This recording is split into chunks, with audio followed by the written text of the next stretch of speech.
it is likely that Israeli Prime Minister Benjamin Netanyahu is, shall we say, covering his backside. Hamas is not blocking the first stage of this ceasefire deal. They've reiterated that today. Instead, and we had signals of this even as the deal was being announced, that the issue is Israeli domestic politics. The first is that as soon as the deal was announced, Netanyahu said, no, I'm not confirming this. And there was the question about whether, for political and legal reasons, he would follow through, or whether he would pull back at the last minute, similar to what he did in September when we were close to a deal back then. But I think the second, even bigger issue is that Netanyahu has certain hard right ministers, notably the finance minister, Mr. Smotrich, and the internal security minister, Mr. Ben-Gvir, who have said they will not accept the deal, and they're threatening to resign and leave the coalition government, something which could collapse that government.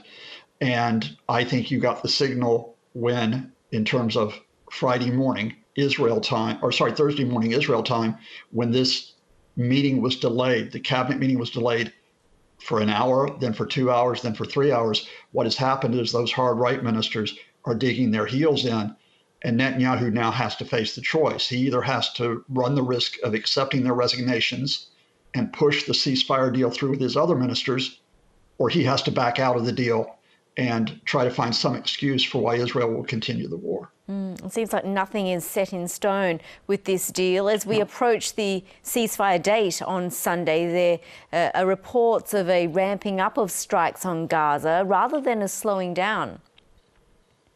Exactly. And that was going to happen whether or not Israel was about to confirm the deal. In the 48 hours before the deal was confirmed, 123 Gazans were killed. Since the deal has been announced, we have already got more than 70 Gazans who have been killed because the Israeli military is having a show of strength, and also because they will be trying to pick off Hamas fighters, in the few hours that they would have before a deal was announced. And of course, as they try to pick up Hamas fighters, most of the casualties actually wind up being civilians. And do you think this 6-week initial ceasefire will hold? How precarious will the situation be in the first phase? Well, I think that's the other issue that's really kind of been missed and I understand why, as we're trying to be very hopeful that there might be an end to the killing. And that is that the first phase, you have to proceed in those 6 weeks, and you have to get those 33 Israeli hostages back, and you have to get at the same time more than 1,200 Palestinian detainees from Israeli prisons. You actually have to have a gradual withdrawal of Israeli troops from part of Gaza.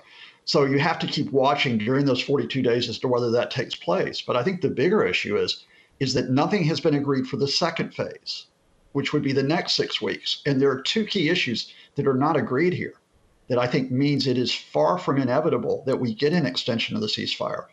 The first is whether Israel commits to a full withdrawal, a complete withdrawal from all of Gaza, including what's called the Philadelphia corridor, which is the Gaza-Egypt border.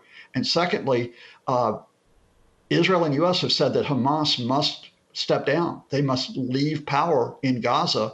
But Hamas, of course, is saying we continue to govern Gaza.